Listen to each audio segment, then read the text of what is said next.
All right, we'll get started in just a second. I think we're waiting for like one more person. How's everyone been? Good 2026 so far?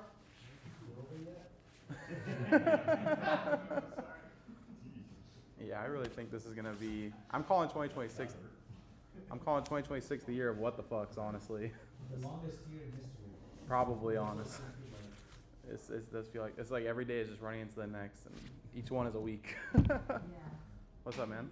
Sorry, I just wanted to ask you, since your last talk, have you updated a lot of your AI work? Honestly, you'll see, but it's key parts, but it's still a lot the same, which I think is a good thing. It means it wasn't bad last time. It stood the test of time, which is these days is 3 months. Yeah. It's aging well, yeah, like a fine wine. It made it past the 3-month mark. Since your first talk, it's kind of changed how I work on everything. That's awesome, man. That's great. Okay, so we have someone seen the talk and they vouched for it. So hopefully everyone else can get some good value too. Yeah, so why don't we just, I don't want to waste too much time, but maybe we can go around the room, introduce ourselves. Hey everyone, I'm Alex. I'm the organizer of Build the Future. This is a super exciting meetup because we have Build the Future here as well as Latinos in Tech. Shout out Antonio for helping organize this. Yeah, so a little bit about me. I help run a startup. Our office is here. And yeah, I just love AI. I'm super excited working with it every day, learning new things. So it's a good time. All right. My name is Ejon. I'm a developer for at least over 7 years now, and really been using AI bits and pieces in my workflow, but just here to learn more about what I can do to elevate my game. I've been very familiar coming to these events, but it's good to see you all again. Hell yeah. Welcome back. Hi everyone, I'm Machias. I'm not a developer by trade or nature, but I've been living inside Cloud Code for the entire last year. I'm also a co-founder in this company called Tech. Basically, we work on top of Cloud Code to make it sure that it's compliant and secure for health tech development. Hi everybody, I'm Freddie. I'm in software sales. At one point in my life I used to be a developer, long time ago. AI is part of my just everyday taking notes for me and doing summaries for me. But I'm very curious to see what Alex has come up with since the last time I was in the company. Let's take a quick pause. We'll go back to Will. Hey everybody, I'm Will.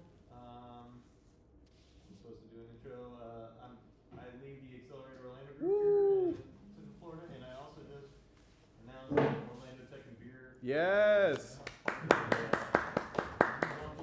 And it's scheduled for the 27th. So come out and join us. We're super excited. Yeah. Before we go on, why don't you talk a little about what Orlando Tech and Beer was and. Oh yeah. Pre-pandemic, Orlando Tech and Beer was a huge event here in Central Florida. We met every month, and it was a great place where entrepreneurs, software developers, people in the tech community in general would come out and just hang out. Low key event just to encourage serendipity within Orlando. So I teamed up with the guys who organized it. They sort of after the pandemic, things fell apart with a lot of communities, and so trying to bring that community back, and really excited about doing that. Yeah, that's what we're all here for. Latinos in Tech here to bring the community together. Accelerate Orlando, Build the Future, Orlando Tech and Beer. It's a really exciting time to be interested in tech and in Orlando. So thanks again, Will, for bringing this all together. Yeah, I'm excited about it. All right. Well, Antonio's gone. Jonathan, you want to skip him? Sure. So I'm Jonathan. I am a product manager at Red Ventures. I've been building with AI, really vibe coding, since it became a thing last year. Both personal projects and at work. Alex and I have been sharing some ideas for the past month and a half, couple months now. Something like that. And, first time I've Hey! So super excited to be here. Yeah, super excited to have you. All right, Antonio, we kind of skipped you. Hello everyone, I'm Antonio. I'm Woo! a software engineer at Microsoft, and I'm also here with Latinos in Tech. That's what I'm talking about. All right. Isaac, I've been software developer for about 20 years now. Nice. I've been at Lockheed Martin Space. I'm a Space Force trainer for about the last 5 years. First time here. Excellent. Welcome in, man. Welcome in. All right. Okay. So now I can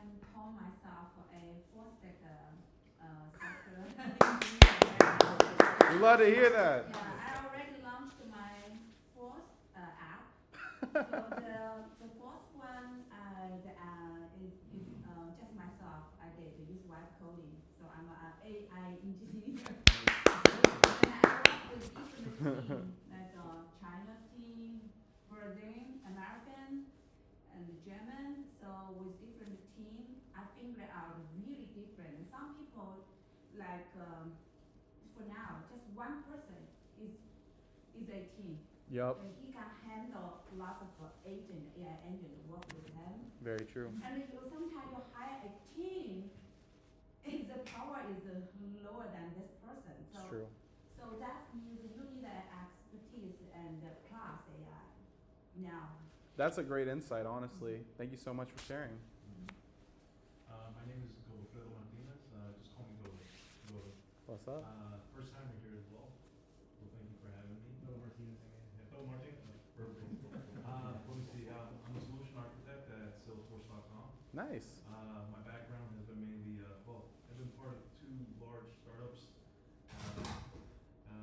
But yeah, I've been in the ecosystem for Salesforce for about 20 years. I've been doing that. But just here to learn as we transition. I know we had Einstein, which was more, part of it was the beginning of AI 8 years ago, but now we transition more, more true AI now. So we're just learning here to learn and be part of the community as I haven't been. Hell yeah. I know I was pre-pandemic. I was at the beer. Nice. So it's been a long time since I've been out. Welcome back. You chose a very cold night. That's a good choice. Well, I saw Latino and I was like, why not? Hey, yes And sir. my wife kicked me out of the house. Oh, that's not as ideal. Okay. Okay, I'm Ricardo. I work in a small company here in Orlando called Adventure Analytics. We do mostly data analysis and data engineering projects. Right now we're involved in 2 projects for different companies doing the data pipelines. Okay, and I met Alex with Will also with Accelerator Lab. Yes. Thanks for coming out, man. Thanks for coming out. Hello, my name is Andres Vargas. I'm working at also a small company, but in TypeScript. We are in the sports tech industry. I'm a software engineer, and mostly using Unity and 3D engines to in the sports industry. Awesome. My name's Eric. I've been a software engineer at Lockheed Martin RMS over here, Rotary Mission Systems, for about 3 years. I graduated my bachelor's in computer engineering from the University of South Florida about Nice. 3 years ago. And right now I'm like preparing for an interview in a high frequency trading company. Cool. Mostly around like C++, low latency software. So that's what I'm doing right now. I'm also learning a ton about AI from Alex, who's changing the way I develop things. So thank you very much for having me. First time at the team that's in tech. First time at Build the Future. Hell yeah. Welcome in, man. Welcome in. Hi everyone, my name is Breno. I'm a backend developer in a Cool. Brazilian company. It's a software house. Currently we're working in a project of a prop film, and I'm here in the States to study the language, and I'm getting some meetings from you since last August. Awesome. Yeah, thanks. Welcome in. I think you're going to enjoy the demo I have planned today. You'll see why. Sam? Everybody, I'm Sam. I'm a former engineer at Lockheed Martin as of yesterday. Oh, This is my job. sorry about that. Yeah. Oh. We're gonna go pursue higher education. And yeah, I did mostly full stack engineering. Yeah, that's basically it. First time here. Welcome in. Welcome in. It's a good night. It's a good night. JT? Hello everyone, I'm JT. I'm a senior software developer at Bentley Systems.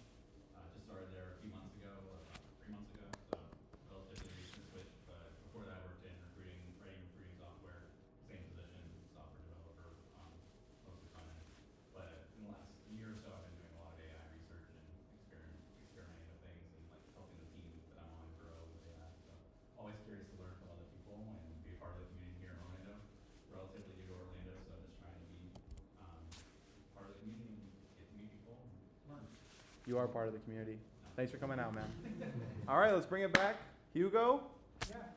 Hey folks, my name is Hugo Castellano. Woo! I'm with the Latinos in Tech folks, and I'm a hardware engineer by training. I'm a meetup organizer by vocation, and really happy to be here. I spent 10 years in Silicon Valley working at Intel, LinkedIn, and I'm back home now in Orlando, so building community and happy to be here collaborating with you guys. Yes, man. Hugo is the organizer of Latinos in Tech, and we're so grateful that you worked with me to bring this together, man. This is awesome. This is freaking awesome. We got a melting pot. It's exciting. All right. Without further ado, we might as well get started. I'm Alex, as I mentioned earlier, lead AI engineer here at Pete Learning. We don't have to get into that. Today we're going to talk about the art of using some AI, how I basically use a framework that I called the Ask, Plan, Build, Verify workflow to get a ton of stuff done. All right, so I think that the conversation is maybe a little bit misguided. A lot of people ask to use AI or not to use AI. Some people have the AI coding nothing. We call it the purist approach. This is kind of like at least what I was doing like 5 years ago, Stack Overflow. Speaking of Stack Overflow, I don't know if you guys have seen the curve recently. It's ridiculous. Yeah, they had the same number of questions asked, I think, this month as they did their first month. So it is, they've kind of round-tripped it. It's not what it used to be. So that's the purist approach, no AI at all. Then we have the, futurist approach, which is the AI codes everything. And so let's talk about both of them, pros and cons, right? The purist approach, the AI codes nothing. The advantages are you get a deep understanding of your code base. You wrote every single line, you know every single line, you really understand it deeply. Full control of every line, no black box changes, you get it. There are some lingering concerns, right? It's a little bit slower on boilerplate tasks, it's missing productivity gains, and there's a competitive disadvantage against firms that really are leveraging AI in a mindful way. Just gotta make sure no one's at the door. Uh-oh, someone is at the door. Maybe not, probably. Okay, he said hello? Yes, please, thank you, Hugo. Oh yeah, that was you. All right, and then so a competitive disadvantage against firms or other engineers that are leveraging it. Now on the other hand, the futurist approach where the AI codes everything, you have maximum speed, it handles boilerplate instantly, explore and iterate quickly, but there are some other lingering concerns as you lose that deep understanding of the code base, as well as AI makes subtle yet profound in the future, right, to architectural decisions that compound into technical debt. So my answer to this question of yes AI, no AI is some, right? So there's a sweet spot in the middle. I call it the pragmatic approach. It's some AI. The right question isn't to AI or not to AI. The right question is what to AI and what not to AI. Today we're gonna talk about that. So yeah, what you get from this, you get close to the code, you still feel like it's yours, you get significant speed ups on boilerplate, you get control over the architecture, and you get effective debugging capabilities. What you trade, you're not as close as if you were writing every line, you're not as fast as if you were full automation, and it requires some workflow discipline. So today I'm gonna is everyone familiar with Cursor? Have we all heard of Cursor? At least the developers in the room. Has anyone not heard of Cursor? Okay, you're a developer, right? Mm-hmm. Yeah. So Cursor is basically like a VS Code fork, and it just has it's kind of native AI development environment. Cursor has 3 modes, as you can see here. Well, I guess 4 now. Something did change in the last 3 months. There's agent mode, plan mode, and ask mode. I don't use the debugging mode, but today we're going to talk about those 3 at least. So yeah, we're going to talk about agent mode, ask mode, and plan mode. Each one has a purpose for me. So this is kind of my workflow at a high level, right? We have the ask, plan, build, verify workflow. There's actually a new step here that I did not add, and we'll get into that later. I call it the audit part, but we'll talk about that later. A little goodie, everyone don't leave. All right, so yeah, we start with ask mode. Ask mode is kind of a, hey, welcome in. So ask mode is a bit of a misnomer. I don't ask, I do spend a lot of time asking questions, but I'm mostly spending my time understanding brainstorming and deciding. This is more, I would call this more chat mode. So yeah, coming back to it, we start with ask mode, which is, for me, just more of a brainstorm, and chat mode, basically a line mode. Finally, after I've done a lot of chat, it's about 80% of the work is just really communicating, getting information back, et cetera, then I move into plan mode. Plan mode is basically converting the ideas that we've been talking about the entire time into a hard, structured plan. From there, I take that plan, I click the build button, and then I do build mode. Build mode is about 2% of the work because I really don't do anything. The AI writes all the code. And then, after between 1 to 5, maybe 10 minutes, depending on how big the task is, it finishes. And then I do my verification. That's about 10% of my time. Uh-oh, someone at the front. Thanks, Will. Much appreciated. Sorry for being late. Don't feel bad at all. Welcome in, welcome in. It's a good night. Thank you for braving the cold. Oh, did I break this? It's back. All right. So yeah, the bigger picture, let's talk about with my workflow, what you still own and what you don't own. So if we take a look here, I'm just gonna I don't know if you guys can see it really well. Oh, this is nice. So if we look at it, there's still, let's come over here. So this is what I call feature planning. This is kind of me, like outside of the code base, kind of whiteboarding my UI, breaking things into tasks, prioritizing. I'm still typically owning this on my own, right? So like, let's say I had a really, really large feature that I wanted, or a feature set I really wanted to build. I would be kind of prioritizing and thinking about this outside of the code base, right? This is not something that I'm still working through with my agent. Maybe I'm in more Claude, not necessarily Cursor, right? Maybe I'm more in a chatbot as opposed to like actually in my, with my coding agent, if that makes sense. But I'm still kind of doing this outside, and I'm kind of fully owning this outside of having the agent just manage it. Now, what I do use my agent for is along the way, I have all these kind of artifacts, maybe it's sketches of the UI, maybe some pictures of my whiteboard, my ideas. I may have like small little mini specs of like, okay, I think this part could function this way. I have kind of all these artifacts, right? This kind of group of artifacts that are just kind of over here. But along the way, as I'm like, okay, now I'm at the part of this feature where one of these artifacts is relevant, I may bring that into context. We'll talk about how it can apply to what we're doing, and then we'll start to work through the workflow, and then you kind of have like all these different iterations of a plan. The big call out here is that, zoom back out.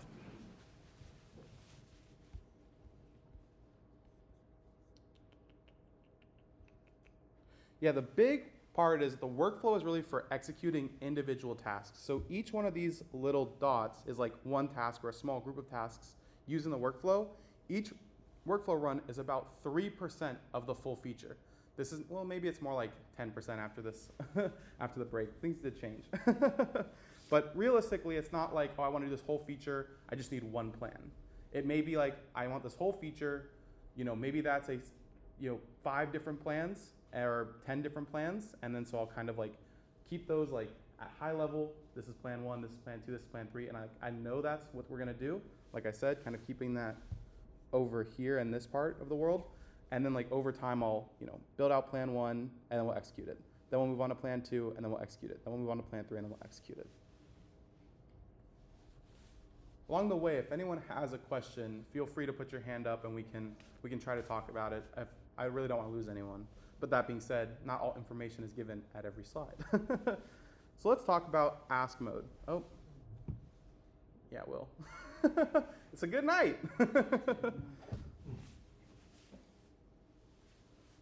All right, so let's talk about ask mode. So it's called ask mode, but really I don't think of it as ask mode. I'm thinking of it more as a brainstorming chat mode, where I can just kind of throw ideas at the wall and I can align kind of freely. The thing that's really nice about ask mode, right, and coming back to it, what exactly is ask mode? It's one of the presets in Cursor. What's really cool about ask mode is it's read only, which means if I say I'm experiencing this bug, my coding agent isn't just gonna go run off and solve it, which is not, that's not necessarily what I want, right? You might say, that sounds great. Anyone who's worked with coding agents knows when you say I'm having this bug, you probably want to talk about it a little bit more. You probably want to dig into it as opposed to just have it go solve it, because it tends to make things worse and sometimes can even be destructive changes, which is a big call out. So yeah, here I'm really trying to investigate. understand things, brainstorm, make decisions, really define, kind of the scope of the plan that we're going to go build together. About 80% of my time is here in this chat, And so yeah, coming back to it, we're doing investigating, we're asking clarifying questions, we're exploring relevant code snippets, we're getting it, and then from there we're understanding, like, really comprehending the existing architecture, comprehending, internalizing the current design patterns, really digging those design patterns up that we may want to follow in whatever we're going to build. We're brainstorming, we're with the AI in chat mode, kind of chat GPT style, just like working through things. Oh, what if we did this? What if we did that? Can you give me some pros and cons? Can you maybe give me a recommendation? What are some other options? Really just talking things through, brainstorming. It's just like if you had a good coworker. And then finally, here we're deciding, like, okay, now that we've seen all these options, yeah, we're gonna do that one, yeah, we're gonna do that, yeah, we're gonna do that, yeah, we're gonna do that. And then once you're on the same page, you feel like all the major decisions have been decided, that is when we move to the next step.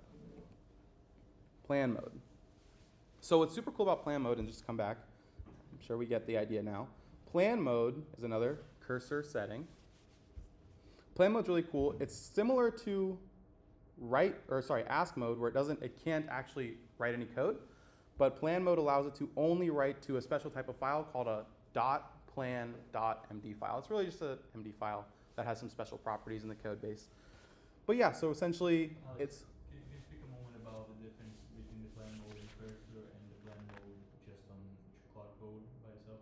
I don't really use Claude Code all that much. From what I do understand, the difference is that in Claude Code, plans are just markdown files, kind of similar to any other. I don't know if this is 100% true, but from what I understand is that they're just markdown files treated similarly as all other files. In Cursor, they're a special type of file. They're kind of more ephemeral, right? So you have the option to save it to your workspace, and we can talk through that a little bit later when I do my demo. But for the most part, if you don't save it to your workspace, they kind of go away. I don't actually know where you can go find your old plans, but it would be nice if you could find them. Do you have any other thoughts on that? Is that pretty much the only difference that you're aware of? Yeah, I mean the plan mode on like it doesn't have a plan MD, right? You just use plan mode to plan things, and then you can create all the MD files, right? To create your project plan, for instance, and stuff like that. Yeah, Cursor I think is a lot more tactical, and you'll see this later. But once you create a plan, it has like a specific build button. We'll get to that, and so maybe like it's kind of half just chat stuff and file stuff, and the other half is like actually has UI properties that you can like click and tackle things a certain way with. But you can ask Claude to create a Yeah. I don't know though if plan mode in Claude is similar to like read-only mode where it can't actually write code. I don't know if that's true. That's what's really cool about Cursor is like it won't.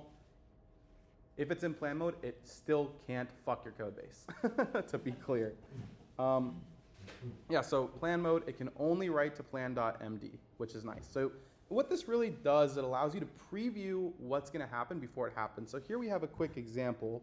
You guys all take a look here. Ooh. So yeah, there's some context about what we're going to build today. Oh, this is also the build button that you can click, and you can even change the model that you want to go build it. So if you wanted to do all your planning in Opus and then just have it go build things in Sonnet, or a different model that was cheaper, you can do that, or faster. But there's what's really cool. It shows you maybe like, this is the current structure that you have today. This is your target structure. So basically, if you ask it to, it can show you the before and after of all the code snippets that are relevant. It's basically just it aggregates all the key changes that are described throughout your chat. Puts them all in one place. Shows before and after the code snippets for each change, if you ask nicely. Make sure to ask nicely. You see exactly what will change without touching any code base, any of your code base. You can review and tweak until the plan is right. And the best way to describe this is a non-destructive checkpoint. That's how I like to call it, a non-destructive checkpoint. It's basically like here you are here, safe, no change on the code base. Over there is like code base changeland. The plan is like the bridge between them. You know what I mean? And so it's a way to just have that bridge. It's a non-destructive checkpoint. If the plan looks good, you can go with it. If it doesn't look good, you can throw it out, and your code base is still not, I'm not gonna use that word again, but you guys know what I'm getting at. Nothing happens to your code yet. I love it. The other thing that's really cool about plan mode before we move on is that you can, if you had like, let's say you're thinking about some bug fixes, typically, I mean, in the old days, especially when if you're not using plan mode, you're kind of thinking about one bug fix at a time. And then essentially, once you have that bug fix figured out, you go and do it. With plan mode, you can think through a whole set of changes, right? You can like, oh, let's talk about these 4 bugs. Oh, by the way, I thought about this bug, blah, blah. Like when you're in ask mode, you can just start throwing all these bugs at it and be like, oh, let's dig into this, let's dig into that, let's dig into that. And then maybe you've talked about 10 bugs or 10 small changes in the UI or things that you want to make. And then you can just say, do the plan mode, and it will have a list of each bug with all the decisions you made along the way. And then so when you click build, instead of just fixing one thing, you can fix 10 things, which I think is really nice for batching all of these changes together. It's a nice way to, just throw a bunch of things at the wall and go from there. Do them all at one time. All right, build mode is really cool. So essentially what build mode does, it's technically not build mode. It's technically agent mode, which has free write controls of your entire code base. Going back to it, as you look here, it's agent mode, but the plan has a build button. So there's kind of a little interesting thing, right? So in the, if you're just talking to it, it's called agent mode. Free write access can be destructive. It can also be helpful. But every plan has let me just go, oh, wrong button. Oi.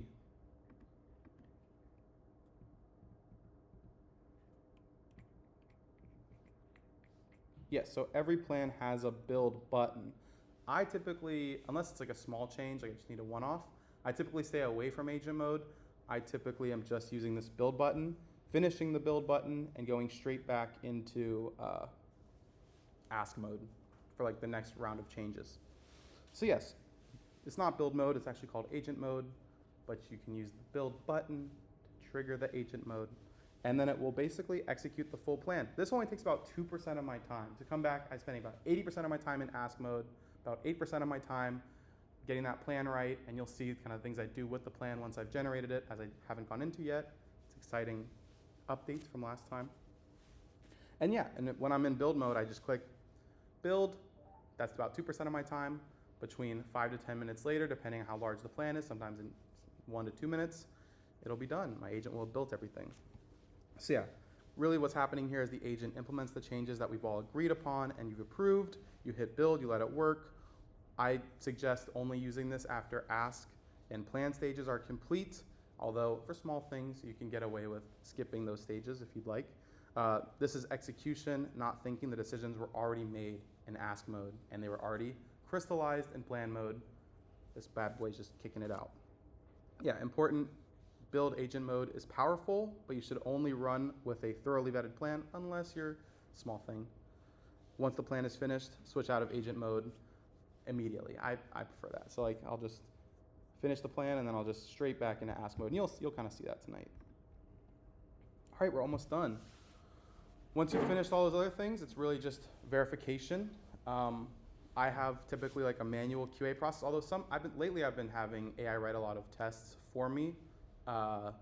If it's like a POC, you can have it write the tests before you do something. There's a lot of cool, like verification I think is, in a way, it's very individual to the project and to you, right? Some people really like a small suite of tests. Some people are doing verification in Postman. Some people are doing verification in UI and just clicking through it. I typically think of it as manual QA for me, the same thing that I would be doing if I was developing it. I'm not necessarily, this is probably a fault of mine. I work at a startup, guys. We don't test everything. But yeah, it's all about you, like whatever your risk tolerance is, whatever your comfort level is, whatever, it takes for you to mark something as complete and say like, okay, I signed this, it's good in my opinion. That's what verification is. And I spend about 10% of my time here, and it might start to get a little bit higher, but at the same time as I'm caring more about verification, I'm also finding ways to verify things faster.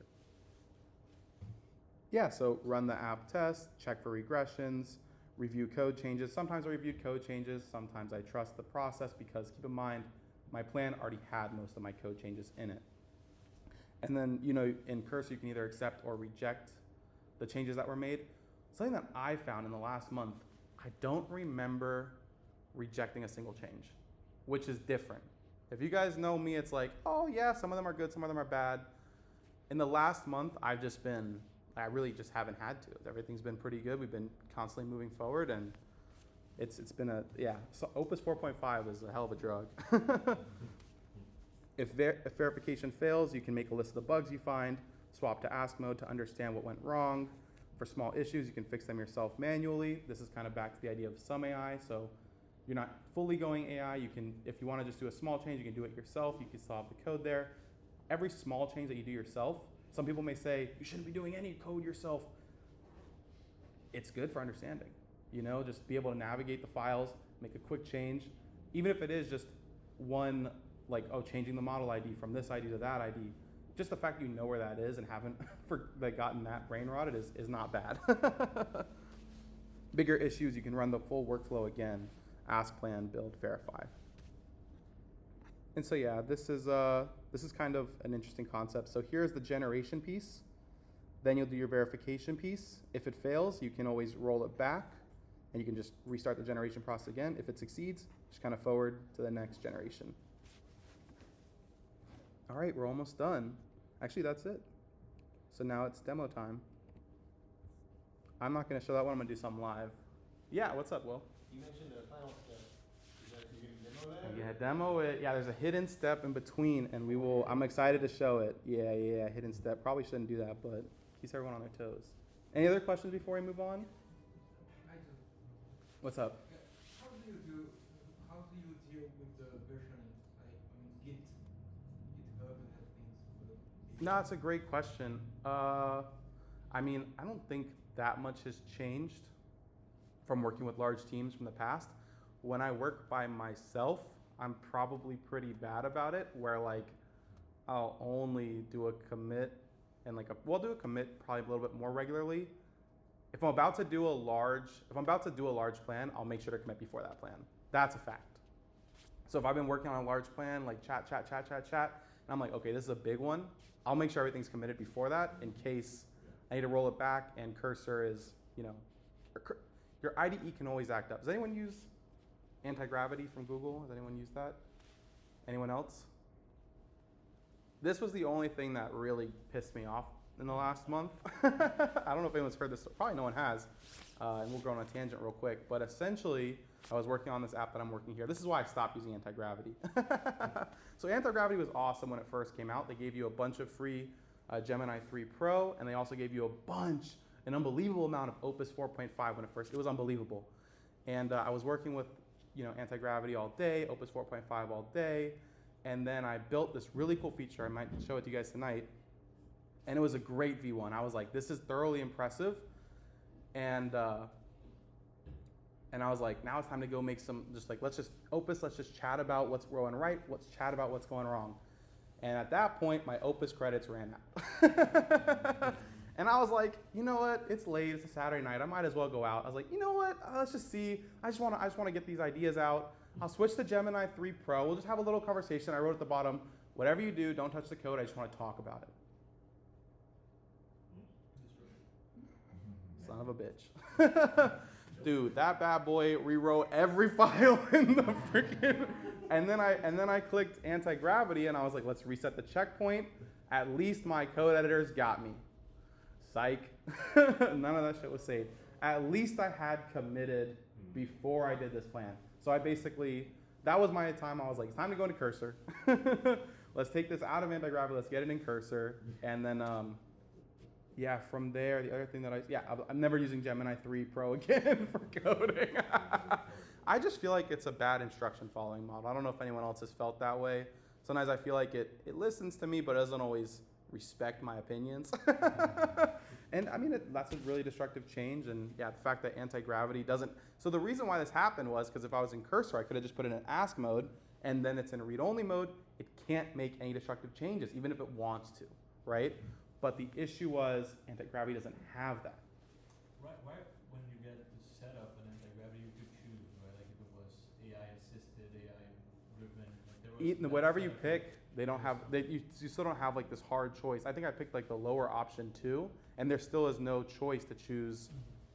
Ask you can't really set a read mode. You can't set a plan only mode. You can't set, and I love that about cursor. If they remove that feature, I have to go build my own editor. It's such an important piece. And that's like really kind of, hopefully if you take one thing away from this talk, it's that like ask mode has a purpose. Like I think when an agent mode first came out, I was like, who would ever use ask mode? That's such a useless mode. Why do they still have it? It's a relic of the past. And then my agent started letting me down here and there. And I get why ask mode is there now. It's a good friend of mine. It's probably the mode I use the most, right? 80% of my time. All right, so let's talk about what I'm doing here today. So over the break, I honestly had some ridiculous experiences. I mentioned Opus 4.5, just cranking things out. And on top of that, never having to reject any changes is bananas. Along the journey, I was working on my app here. It's pretty cool. It's like a dance flashcard app. So I'm like a bachata dancer, if you know me. Shout out Latinos. Yeah, but so here's what's super cool. It's like dance flashcards. So all these moves have like a cool little logo that's generated by AI. They also have a fun little name. This is actually me dancing, so that's pretty cool. And so you can study your moves, and you can, if you get it right, you can do green. If you get it wrong, you can do red. This is actually the feature that Claude built out for me that Gemini, never mind. So yeah, this is another one. So these are the ones that you really like. I have like this kind of study set of my favorites. It's very cool. So the other thing that's really cool about this app is, if I go, let me quit the study set. If I go back to here, language settings. I don't know how to change my default language. Maybe I can. If anyone that's multilingual knows how to, oh, here we go. Language, Espanol. Okay. How do I select that? Oh, I think I just have to put it up. Yeah, okay, here we go. Continue. Oh, it restarts my iPhone. That's fine, I have a story. So one of the most amazing things that I experienced over the winter break was one of my previous startups. I was working on a photo menu idea. So essentially, you'd be able to go to a restaurant, scan a QR code, and actually see the food as opposed to just read about the food. I feel like that was important. Long story short, I had this customer. She spoke English, and she said, I have some customers that come in and they don't know English. They can't read my sign that's up here. They can't see my menu. It'd be so cool if they could scan the QR code menu and they could see it in Spanish. And I said, I think I can do that for you. A week later, I came back. We were talking about some other things. I was like, oh, and by the way, I did something for you. And I actually got to demo it for her. She lost her mind. She's like, a week? That's so fast. I was like, I know, right? It can never get faster than that. Like, what the heck? I think it was, about a month ago. I was just 2 a.m. I'm asleep. I'm working on multiple plans through different chats at the same time. And I built, full Spanish support in my new app in an hour. So it went from like 2.5, that's not even that long ago, 2.5 years, what took me a whole week of really dedicated, awake time, a good solid grind. If anyone's built localization into their apps, they know. And I built an even more powerful version of it in a more complete app in 1 hour with one plan, and you'll see some other things I do. And so what we're gonna do today, let's so I'm not joking, it should work. Yep, look at that. I mean, for my Spanish speakers, can you verify? Obviously, the names are not Spanish, but what's cool is actually if I'm in Spanish mode and I add a video, it will actually do all my names in Spanish too. So it's pretty complicated. It's not only just the buttons, but it's also in the functionality as well, and the prompts as well. So it's kind of a deep Spanish mode. Like I said, I was able to do all of this in about 10 prompts. I was working with other agents at the same time in roughly an hour. If I had to guess, I would say I got 3 features done in about 2 hours, each of this maybe 1 week scale. What that means is what used to be 3 weeks of work is now about 2 hours of work while I'm half asleep. It's a wild time. You still have to be attentive to detail, but apart from that, you're pretty good. Yeah, so even, okay. Video completo, that's a nice one. So yeah, all of this stuff is pretty much, even like deep, nested, everything's Spanish. Today what we're gonna do is we're gonna add Portuguese. Hey! I have some friends in the dance community that speaks Portuguese. I think they'll appreciate this. So let's work.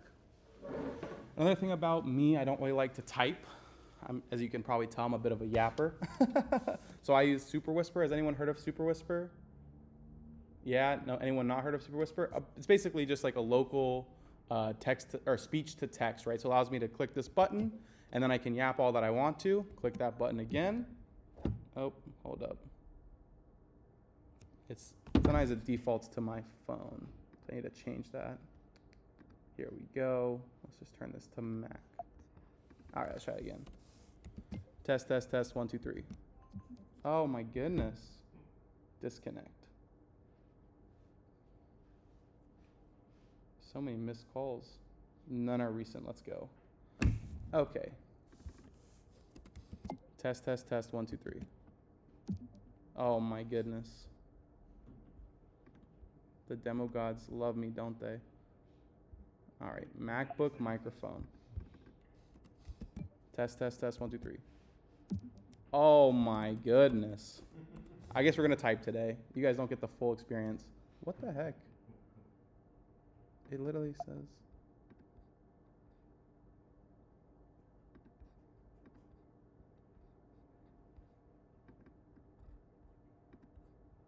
Tripping out. Hello? Oh my gosh. Okay, I don't think we need to type too much, but let's do. I always say Brazilian. I know it's so bad. Port. Oh my gosh. Is that right?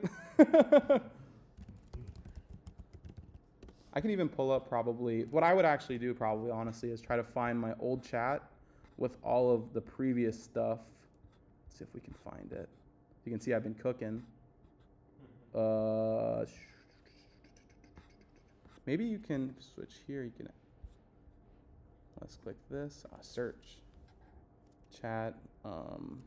Translation. I think it was multilingual app support.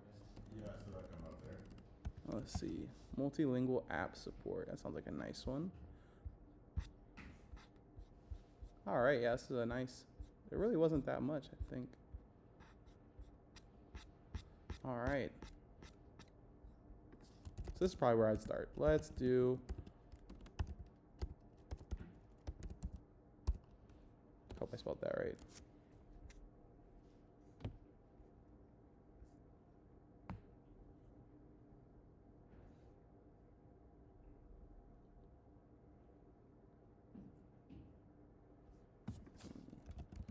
Let's just, so what I typically like to do, whenever it might tell me to switch to agent mode, don't trust it.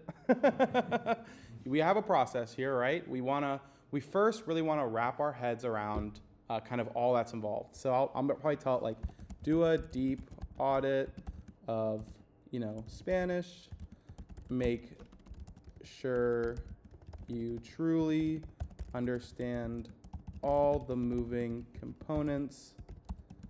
Please. I'll tell like search deeply sometimes if I really want it to look well. Like, please search deeply. Take your time. This is helpful because we will save time in the long run. Whatever. I'll just leave it there. Sometimes I have it just kind of do the search for the sake of it, and sometimes I have it kind of condense things for me. So instead of, I was thinking about basically saying, and give me like a quick summary of it. But if I tell it to give me a quick summary, it may not focus as much on the full search. So here I'm telling it like really go deep, look through everything. As you can see, it's looking. How often are you in the habit of building agents to do that stuff for you, like specialized agents for particular tribes? I don't use agents, I use / commands. Okay. And we'll talk about this in a second. All right, so we can make this a little bit bigger. Right, typically what I do is I'll typically be working on multiple things at the same time. So while this one's searching and cooking, I'll have another one that's running, and then I'll have another one that I'm chatting with. So, and like I said, it's always Super Whisper whenever I'm not connected to this bad boy.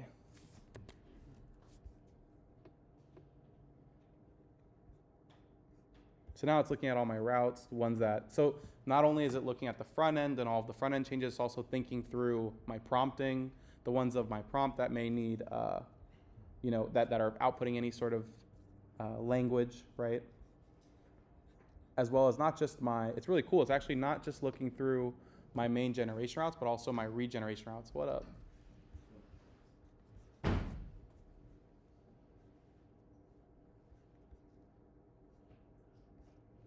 Okay. No. So what I'll typically do, so like coming back to this idea of do I have custom agents? I don't have custom agents, and a lot of people in the Claude Code world do that. I typically have slash commands. As you can see here, I have 3 slash commands, and this is the new part, Will. You listen up. So I have a slash command for plan, so I'll typically use that. And I'll just click this, and we'll go. Typically, I read a little bit more, but I feel like this one's pretty open and shut, since we already did. Spanish went really well. So I just hit slash plan. Keep in mind, I have not tested this. Like, I really, this is truly live. So here's my plan right here. It's building it out. This is great. At this point, I'll build a new agent, and this is the part of the talk I didn't get into. This is the secret. So I have a slash command called audit. Before we continue, does everyone know what a slash command is? Does anyone not know what a slash command is? I'll explain what a slash command is. So a slash command, these are my in cursor, these are my commands. It's a good time for this. Let's just talk about the plan command. So essentially it's like a pre-built prompt. It's like a prompt. I have a prompt library of commands. So plan mode, we're transitioning from exploration to planning, produce a structured implementation plan. Before writing the plan, extensive code base review. If new questions arise, surface them in the chat. Not in the plan so we can discuss. Plan structure, narrative at the top, steps and sub-steps, clear steps. Yeah, and then I'm happy to share all of these after if anyone's curious. I talk about code changes. For clear code changes, show before and after of the current code. Like I said, you have to ask nicely if you wanted to show the before and after of each snippet. For bigger plans, use judgment where this is helpful. Detail level, small plans, keep it tight. Large refactors, more detail, don't be lazy.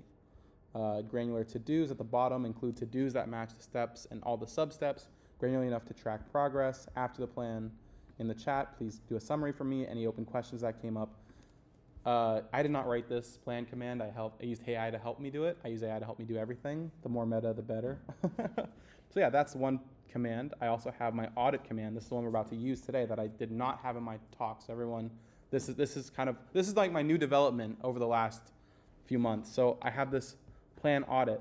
So essentially I have, as you saw here, I have my main agent building out my plan. We'll call this my planning agent. Typically it's my main agent because it's also where I did all my chat. I'll spin up a brand new agent that has absolutely no context. And do I leave it in agent mode? No, we put it in ask mode, of course. And then I'll drag in my plan, which has certain properties also. I think all files are draggable.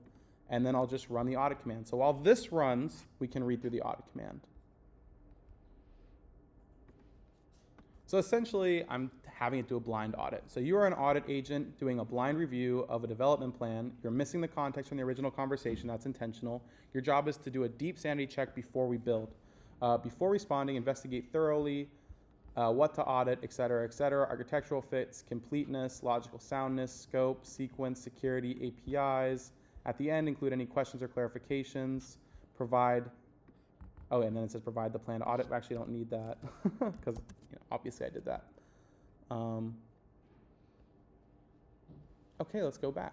Any questions about the idea of an audit, right? It's just like you have a company, you bring in auditors, they look at the company, they're like extra scrutinizing, they go hard on you and you're like, bro, chill, calm down, but they don't. Let's go with Sam first, I'll come back to Will.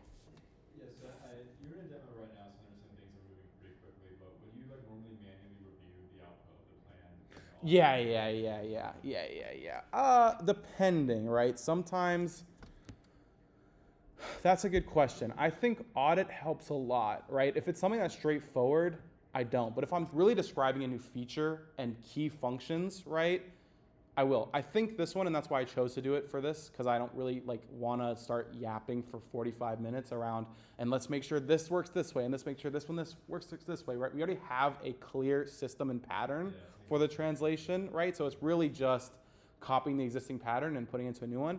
I'm confident that my first agent probably got it 95% right, and I'm confident that the 5% that my second agent missed, the next one will do it.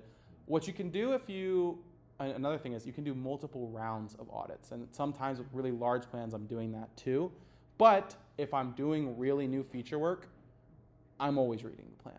Like I'm locked in on it. I'm maybe not necessarily looking at every before and after, but I'm really looking at it. So let's take a look at what we got back. Oh, sorry, Will. No worries. Yeah, so when you do an audit, does it update the plan? Great question. Do you have to manually do that? Great Do you question. do that all instead? Yeah, so that's a great question. So it depends. What mode is it in? It's asking. Yeah, so it can't touch anything. Not even a plan? Can't touch the plan. That's what plan mode's for. Only plan mode, so ask mode is read only, can't touch any code files. Plan mode can only touch plan files. That being said, I think this probably will get fixed. I don't know if it's intentional or not, but something about plan mode is the only agent that can edit the plan is the main agent, number one. And number two, the only agent that can execute the plan. So if you click build and try to have my audit agent build the plan, you can't do that right now. Maybe that's something they're going to change. Maybe that's intentional. I'm not entirely sure. Just it's a limitation that you should be aware of. So yeah, coming back to this, what I'll do next is, because I'm obviously lazy, I'll copy that, not going to read it, paste that here. I don't want it to update the plan yet, so I'll put it in ask mode. I think that's important. And then, of course, I'll use my review audit command, duh. There we go. Let's talk about the review audit command while this one's cooking. So the review audit is basically, I'm now taking this audit back, right? There's a lot of new information, a lot of new thoughts. A lot of new thoughts for me, right? Because I'm not seeing all of this. I'm not reading this audit. It's too long. So let's talk about it. So the user is pasting in an audit from a separate agent who reviewed our plan. Keep in mind, the planning agent has no idea I've done this audit. Context, blind audit. The auditor has no context from our conversation. They don't know our goals, constraints, or decisions. User hasn't read this. So we're making it clear that I have not read the plan. Filter the signal from the noise. Don't assume the user knows what's in the audit. Now you can tell that an AI wrote this because it talks about me in third person. That's a little funky. All right, how to respond. So I tell it like how to find the signal from this audit, prioritize things at the top, deprioritize the bottom, each point. Yeah, like noise goes to the bottom, critical concerns go at the top. Each point be nuanced, explain what they said, whether you agree or disagree. Sometimes when I didn't have this command, it would just be like, I agree with point 1, I agree with point 3. And I'd be like, well, what was point 1? What was point 3? I didn't read it, right? So I think what's nice about the review audit command is it makes it explicit that I didn't read it and that you can't just say you agree, you have to also explain what you agree to and why. So let's take a look back. Awesome. So now this was our audit agent. Typically I'll just close it after this point. There's no real point for it. So we can just archive it. And now we can go back to our main agent and we can take a look what it said. Okay, so let me verify the auditor's critical finding. Critical, 100% agree.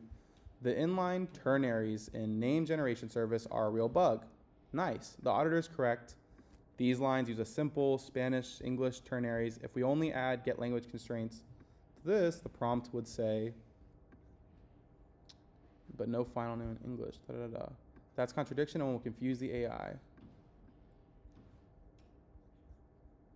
Yes, okay, nice. Refactor those ternaries into a helper or a switch statement. I'll update the plan to include this. Side note, anytime you see an or, that's a decision. Think about that, right? If it's a positive what it's gonna do, that's a decision. If there's an or, that's a question, right? There's two different ways to go. We can dig into this or we can just be like, oh, it's not that deep. This is just a simple implementation detail. I personally, for the sake of this demo, I'm not gonna dig into it because I don't care. And whatever it chooses will probably work. Minor issues, agree, worth fixing. Documentation, file name errors, sure, they caught that. References this thing, which doesn't exist. The actual files are these file names. Agree we should fix this while updating the docs anyways, get hygiene. Some comments, this is cool too. Questions, my take. Brazilian versus European Portuguese. Brazilian Portuguese is correct. That's actually correct, yeah. Bachata is huge in Brazil. Yes, I'll probably verify this, so yes, Brazilian. Told you guys I'm lazy. and I don't know how to type. I don't know how to read, I don't know how to write, I just know how to yap. Summary for you, and says mentions this critical one, and like I said, this is the 1% that it wouldn't get, right? And so this is so good for like just that long tail of just nits, right? And then verified this and that, sure, whatever. Yes, Brazilian Portuguese. Update the plan.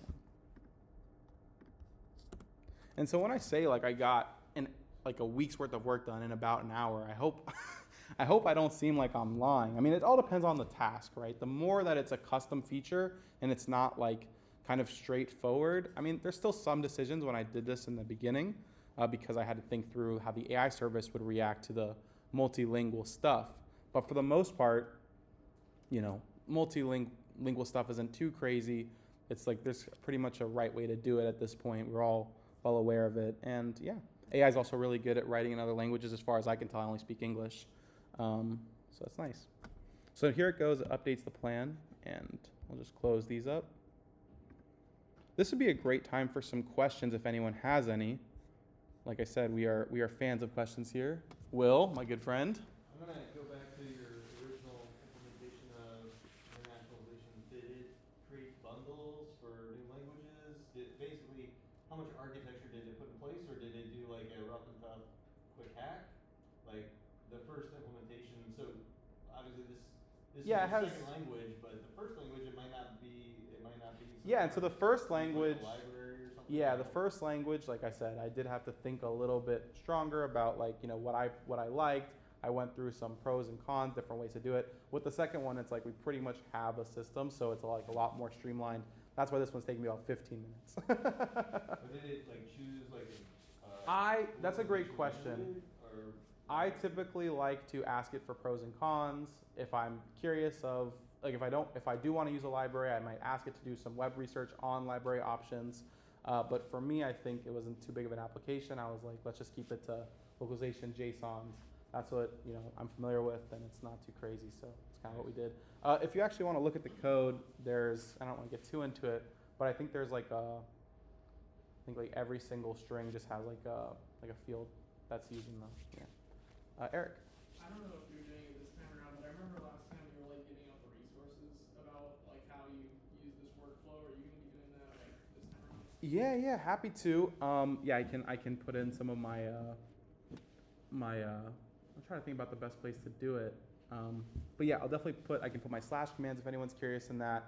I also have I don't know if anyone's familiar with cursor rules. Typically, that's what we've always been talking about here is the cursor rules. Where is my cursor settings? Here we go. So I've actually updated my cursor rules since last time. Of course, I did not write them. Is everyone familiar with, you know what? At this point, I think it's good to build. I'm just going to click build and we can keep yapping. So here we go. Where are my rules at? Rules. So this is my main rule now. Here we go. This is terrible. They're so bad.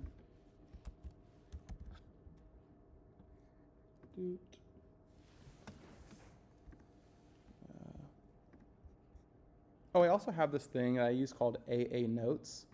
I call it AA so that it comes to the top of the directory. This is really kind of like, if you take a look at it, I don't know if you guys all remember this. Oh, actually, you can go here. So here, feature planning, right? I talked about like the things that kind of stay out of the code editor. These are kind of like artifacts that I'll use and kind of track things like, oh, I want to do this, but I don't really want to do this right now. Let me just create a quick doc about it, save it somewhere nice and safe, and then later when I'm ready to implement that part of the feature or something, we can bring that artifact back in and we can work off from like kind of, I think of all my artifacts as kind of like checkpoints in a way.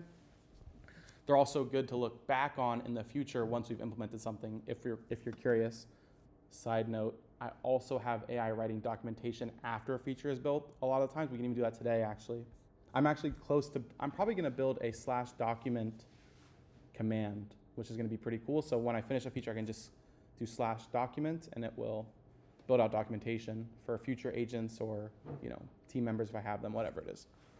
Thank you so much. Peace out, man. Hope you enjoyed it. Yeah, so this kind of idea of things that kind of stay out of the code editor, that's really what my AA notes are. And yes, I have like some to-dos, they're like rough, and I can even copy some and put them in, if I want to. So it's nice. But it's kind of for tracking things that I notice along the way. I have old notes. Sometimes they might be full plans that I generated in Claude. This is the prompt that anti-gravity messed up quite severely. So I actually use this later in Cursor, and so I copied it from anti-gravity. So you can see I'm a talker, so it's kind of long. I didn't really want to re-app it. I had some good ideas in here, so I just ended up using that prompt later. So some V0 to-dos, and it's nice. Good completed list. That's cool. All right. What was I gonna put in here? Oh yeah. So I can just this is kind of my scratch pad, if you will. New file. Cursor prompt.md. Oh man, that's so funny. That's so real.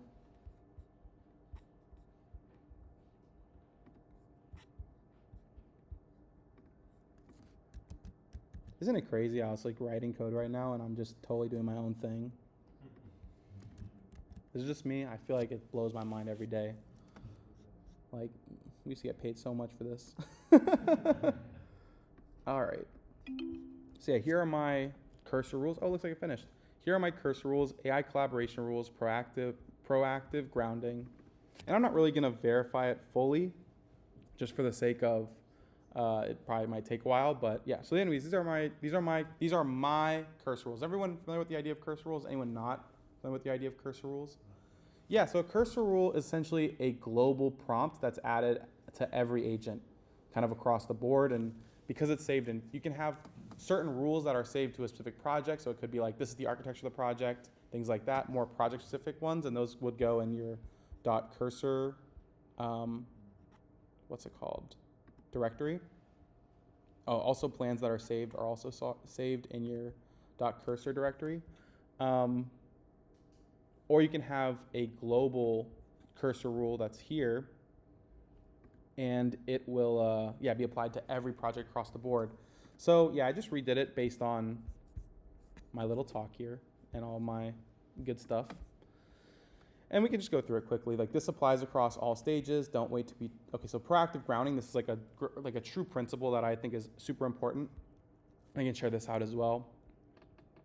I basically want it to ground itself without me asking. So if I say, like, let's build this feature, and then it's like, all right, well, how does that work now? Like, how does this feature work today? Like, let's say I wanted to say, let's go build Portuguese, right? It's like, well, how does your localization work today? It's like, I don't want to say go check. I want it to be like, okay, I'll go check how Spanish works today, and then kind of work from there. So it skips me a lot by just telling it, like, be very expensive, like, do the work. I can move a lot faster by having it price all of that in. Every coding at every stage should be proactively grounded in the code base. And then I tell it, like, this is my ask, plan, build, verify loop, as we just talked about. This is what I'm expecting in the ask stage. This is what I like from my plan stage. These are some best principles for the plan. I added this before I had my /plan command. If I ever don't use my /plan command, these come in handy. The build stage, this is kind of a simple part about that. Verify stage, also, like I mentioned, I built all of this quote unquote in an agent, right, in a chat, doesn't really matter. Yeah, you can, if you have an idea, you can just say, like, actually we'll do it right now. I want to add a /document/command. Can you help? The idea here is when I finish a feature, I want to compare it to the parent branch, and it should essentially document what we did. Take inspo from my dslop command. So I have another command here. I'm not sure if it's actually in this one. Oh yeah, it's called dslop. Basically, before I do a commit, this is a good question about the commit stuff. Before I do a commit, I typically have my agent deslop it, i.e. Remove any, this is actually something I got from a coworker, but yeah, just like think through, like, you know, what's a human, how would a human write this? How would an, you know, which part of this does not look human written? If you just ask your agent, like, does anything from this look like a human didn't write it? They'll be like, no, not at all. Once you run this dslop command, you'll see what happens. So let's just do this. So like if we go back here, we now have everything built. Fantastic. I should have. Sorry, this slot, is that for comments through a commit? Or? Yeah, realistically, yeah. So what is slop, right? So it defines what slop is: AI-generated code, patterns that don't match the code base, extra comments, extra defensive checks or try catches, cast to any, son of a gun, any other style that is inconsistent with the file or code base, workflow. Now agent, so I kind of tweaked it for my workflow because I'm always in ask mode or whatever it is. So I'll say now I'm going to put you in agent mode. You're going to run these 2 commands and you're going to check the differences. Do not edit any files. I explained that explicitly. If this is Gemini Pro, don't freaking trust it. Next, plan mode. I'll switch you to plan mode. You can build out a formalized removal plan with deeper dives into each file, then build. And yeah, right now we're in stage 1, survey only, no code changes yet. So that's kind of my dslop command. So yeah, and I'll just come back here. We finished all of this. This is great. So what we should do is probably run it. I think I thought I had it running.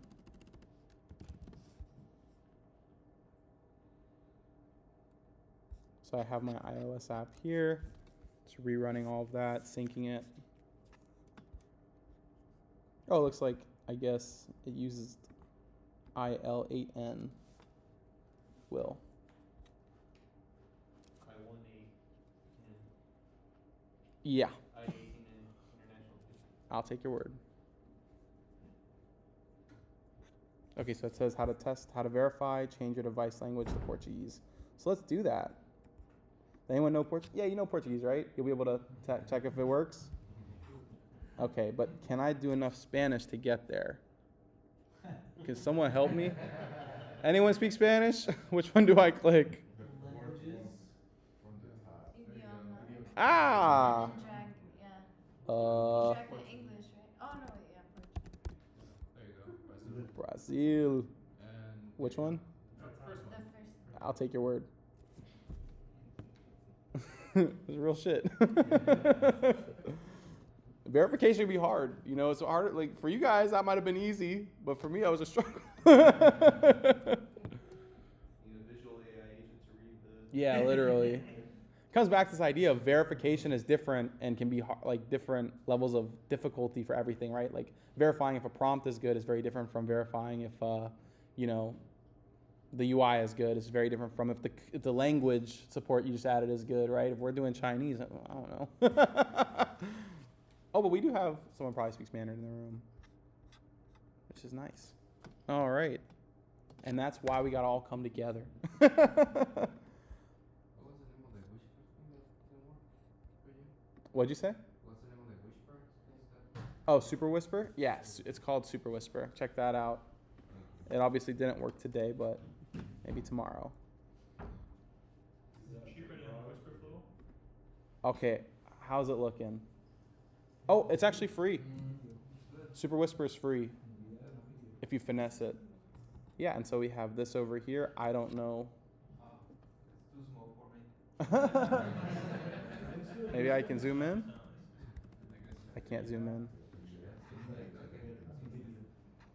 Okay, so but and I guess to test the next part, I mean, yeah. I mean, it looks Spanish to me. Shit. Brazilian Portuguese. Brazilian Portuguese is much closer to Portuguese. Yeah.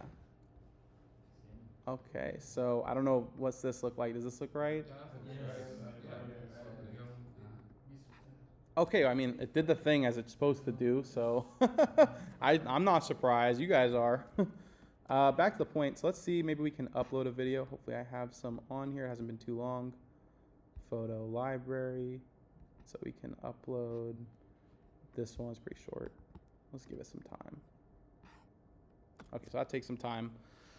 While we do this, we can document everything, and we can, I think that was the last thing we wanted to do. Oh, and then dslop, of course. So you run dslop after built the feature? Yeah. Okay. Well, whenever I'm about to do like a PR or commit, typically.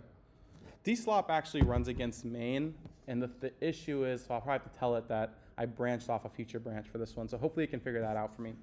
So yeah, all this does all look proper Brazilian, or I mean, it would be in English, right, if it wasn't in, because the default's to English. So it's not English, so at that part it's, Google Translate right now. so we got all this too. Oh yeah, I mean, we can do that. Oh yeah, it's got a bunch of text. Yeah, but it's pretty much like Google translates Portuguese, right? So it's like the order of the sentences and the capitalization. Some of it doesn't make no sense. But it's amazing. It's amazing.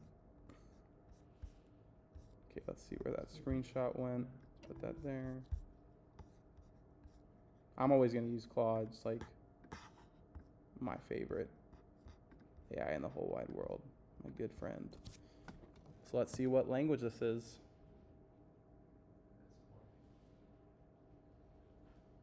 Yep, looks like it's Portuguese. This is Portuguese, hey, specifically Brazilian Portuguese. To me, that's verification as someone who doesn't speak, and so I'll take that.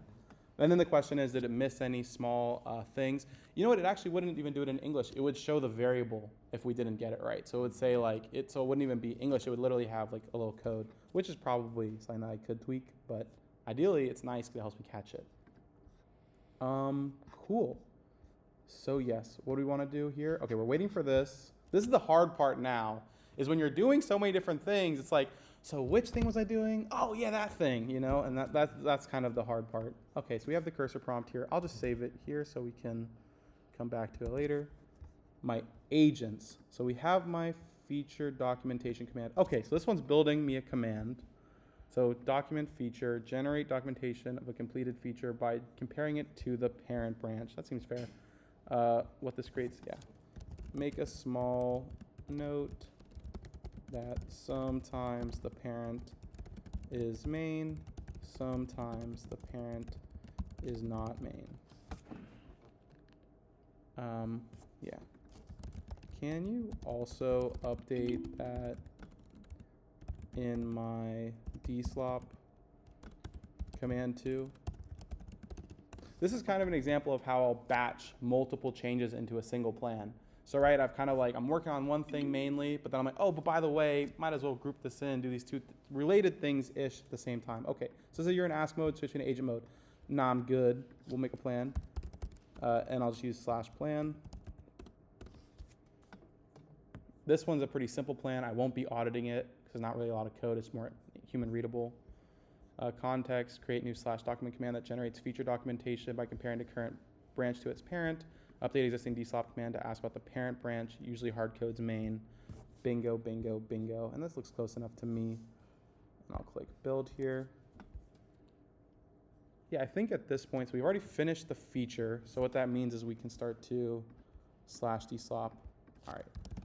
Can you find some slop we added? I'll probably make it a little more clear. So you can just stop things midway as well. I'll do this a lot. Can you find some slop we added? Slop is like code that doesn't, code. Yeah. I don't like AI slop code. I'll just say that. Let's see what it does. Continue and revert. Like if I'm really in the zone and doing my thing, that's probably how my message would look. Like 3 a.m. I'm like, come on, you know what I like? I don't like that AI slop code. And we'll see what it says. Sometimes it's like, okay, I think a little thing here, a little thing there, yada, yada, yada. And then I'll show you the change of if we use the dslop command.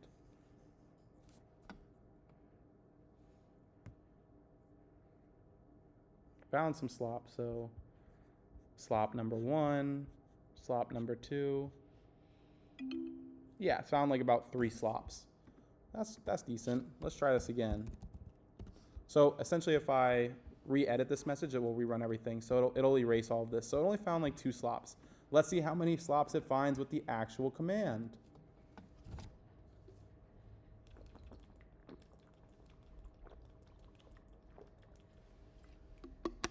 Oh, also now we have this done and it's building as well. So let's see how that's going. Wait, this is this one. Oh, confirm edits, yes. You have to confirm the edits when it's editing your dot cursor. That trips me up sometimes. Confirm that edit. You can also, if you want to, you can take a look at what it changed.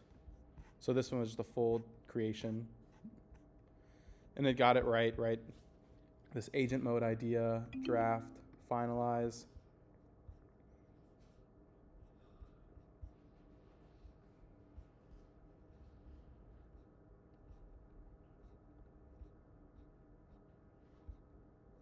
Looks about right to me. I think this actually could be a little bit better. It's close enough for now.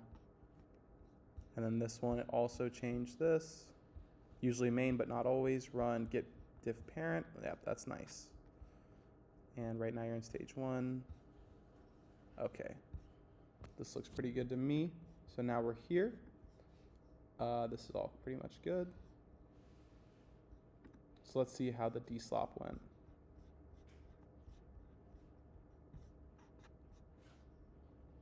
Okay, these are all the code changes. If it's getting boring for anyone, we can stop. Okay, I forgot to put it in ask mode. But look at this. Slop complete, slop analysis. Oh, no slop detected. Interesting. Yeah, let's try this again. Run the commands. How does it know what's slop versus what's not? Because if you We defined it, you know what I mean? We like kind of just said, my teammate did it. And I don't know. This is my second time or third time using the dslop command. I don't know if it's super useful. I actually don't mind AI generated comments personally. He's a stickler. Is it mostly looking for comments, Yeah, or well, is it looking at actual code quality? thank you. This is just looking at comments. The review, the audit was really looking at code quality. You make a good point, but then again, yeah, you could have like another, like after you finish a plan, maybe you could also audit all the code changes theoretically. The issue with that is, everything can be a little bit cleaner. You know what I mean? You should have really defined a good architecture in ask mode, and then any small nits, the first the review audit of the plan should have caught that. So when you just brought up defining good architecture in ask mode, right? What'd you say? You brought up defining a good architecture in ask mode.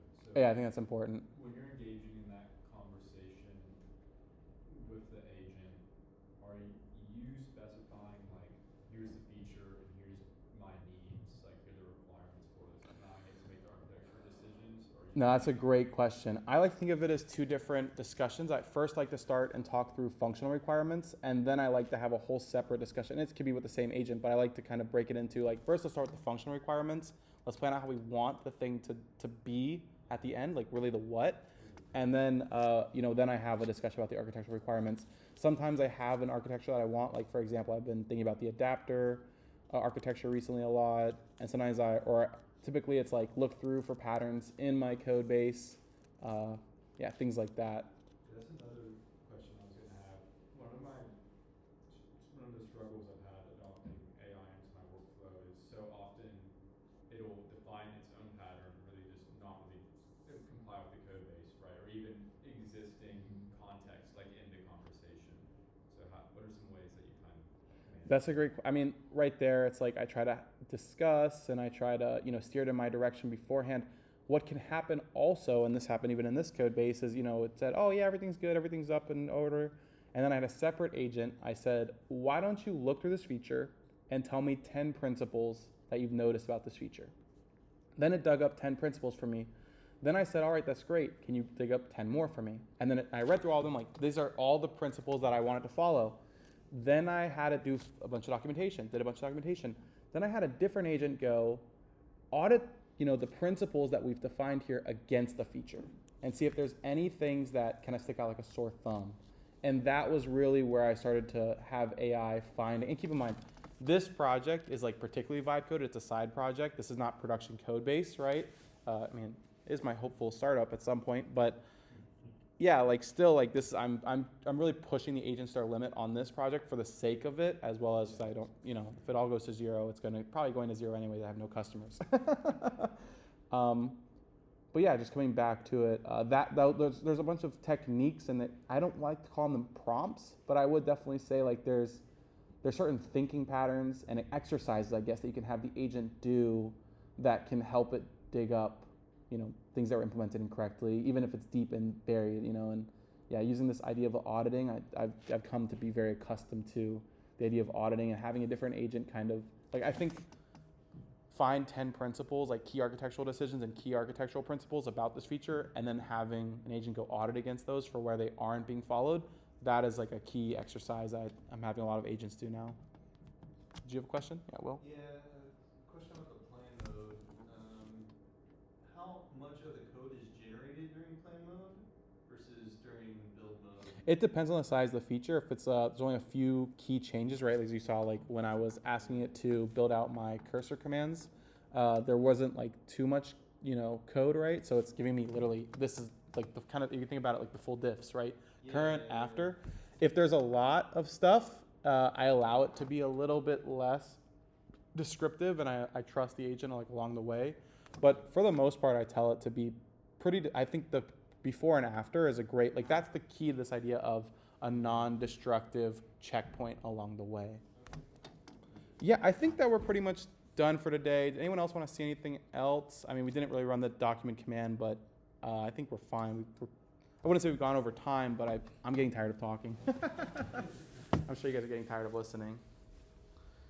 All right, let's call it, yeah. Thanks, guys. Question for you, Alex. Yeah, give me 1 second. Let me stop the video. How do you do that? Wait.